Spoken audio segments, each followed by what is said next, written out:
Olá, pessoal, tudo bem? Eu sou Bruno Mota, professor de História do Colégio Estadual Pandiá Calógeras.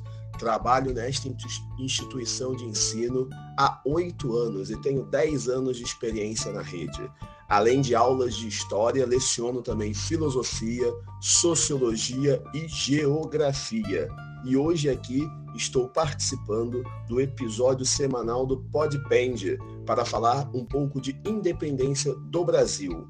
No dia 7 de setembro, completa-se 200 anos do processo de independência do Brasil. Só que esse marco não começou exatamente há quase 200 anos atrás. Começou um pouco antes. Mais precisamente, podemos datar como ponto principal o ano de 1808, com a vinda da família real para o Brasil. O que esse episódio tem de tão importante para esse processo de independência? Nessa conjuntura de 1808, o mundo, a Europa, vivia a questão das guerras napoleônicas, onde França e Inglaterra eram inimigos ferrenhos para o controle da política e do comércio internacional, vivendo em guerra constante, já que Napoleão Bonaparte queria que os franceses tomassem o lugar dos ingleses no processo de controle da economia mundial. Então, dentre as diversas estratégias, Napoleão e os seus iguais, os seus pares, decidiram fazer o bloqueio continental. O que é isso, Bruno? O bloqueio continental, ele trata-se de que qualquer nação que mantivesse amizade, relações políticas e econômicas com a Inglaterra teria o seu território invadido. Dentre elas estava a nação portuguesa, que tinha como líder máximo naquela oportunidade Dom João. E os portugueses, assim como outras nações, outros países, receberam tal intimato de Napoleão. Só que tinham, porém, Portugal mantinha relações econômicas com a Inglaterra, políticas e econômicas, há muito tempo. E não seria de uma hora para outra que essas relações seriam, vamos dizer assim, terminadas, rompidas, já que Portugal devia muito dinheiro à Inglaterra. Então não era simplesmente Portugal chegar e falar: ô bonitão, acabou o nosso relacionamento porque Napoleão me ameaçou. Não era isso. Não poderia ser dessa forma. Então, Dom João, junto com seus líderes da corte, decidiram, num primeiro momento, de não aceitar, vamos dizer assim, de enrolar Napoleão, fazendo até falsas promessas de rompimento, mas que nunca chegaram a uma verdade conclusiva, não chegaram a nenhum tipo de conclusão. Só que os franceses, eles não eram otários, né? Eles perceberam que Dom João só estava enrolando e mandou um ultimato: ou Portugal rompia definitivamente essas relações com a Inglaterra, ou seu território seria realmente invadido. Só que os portugueses, Dom João e a sua corte, não recebeu bem essa notícia. O que fazer, né? Ficaram naquela chamada sinuca de bico. Se eu agrado os franceses, eu vou desagradar os ingleses. Se eu agradar os ingleses, eu desagrado os franceses. Então, depois de pensar, refletir o que fazer, eles pensaram na estratégia que para eles seria mais fácil: fugir. Mas fugir para onde? Para a África, que era próxima? Não. Fugir para a sua colônia mais poderosa, que ficava do outro lado do Atlântico, o Brasil. Então, em 1808, Dom João e a corte, mais de 20 mil pessoas, decidem fugir para o Brasil. Primeiramente, eles chegam à Bahia e, posteriormente, ao Rio de Janeiro. Só que nós temos uma situação, né? As colônias, elas só viviam para abastecer economicamente a metrópole. O que isso significa? Não possuía nenhum tipo de estrutura para receber essa corte portuguesa. E ao chegar ao Brasil, eles se depararam com uma situação urbana muito inferior à que eles viviam em Lisboa. Nas ruas, nas habitações, faltas de prédios públicos, coisas básicas para o funcionamento de uma grande metrópole.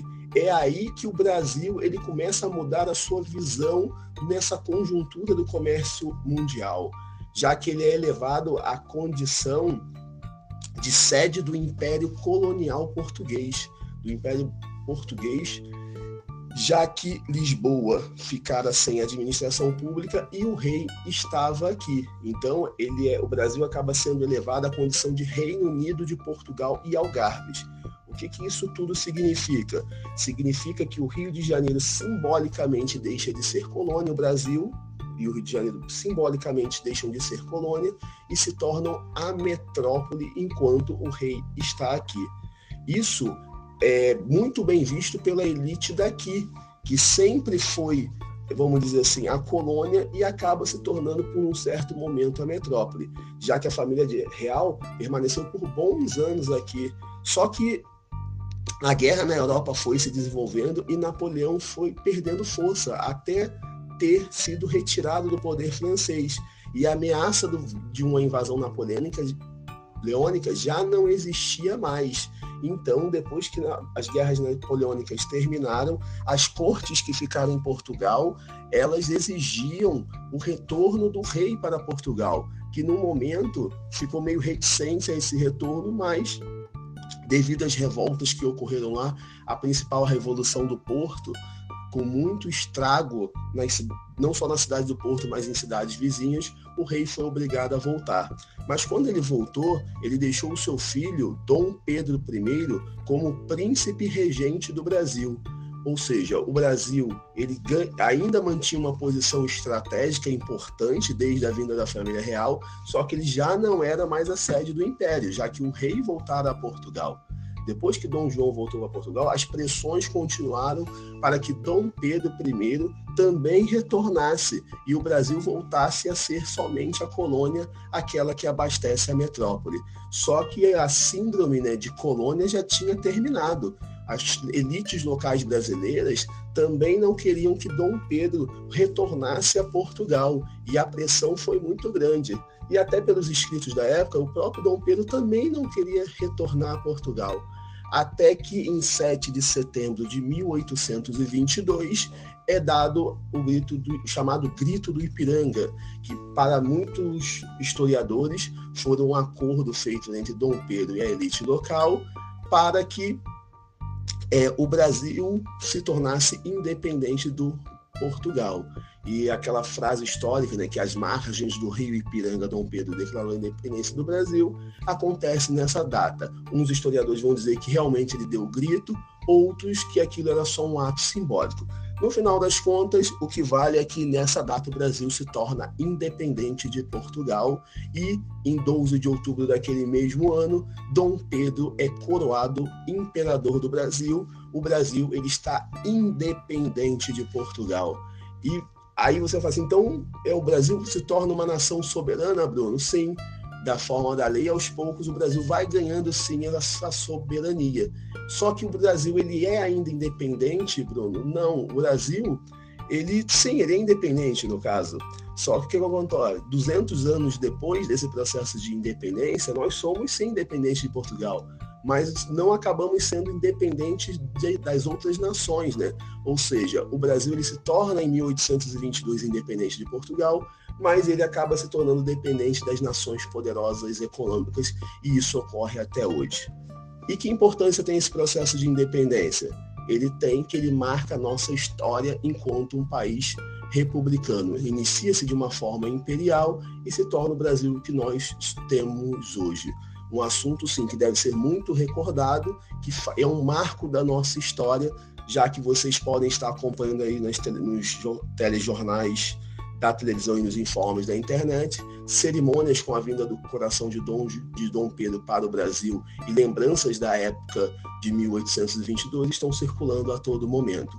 É importante porque nós vamos relembrar a nossa história e a nossa história deve ser sempre lembrada, sempre relembrada, para podermos analisar a conjuntura do passado e também ver se ela se encaixa no presente. Independência do Brasil sim ocorreu, sim é um marco histórico e deve ser lembrado. Chegamos ao final de mais um podcast, espero que tenham gostado e na descrição deste episódio você vai encontrar meus contatos nas redes sociais. Acesse lá. Um grande abraço e até a próxima.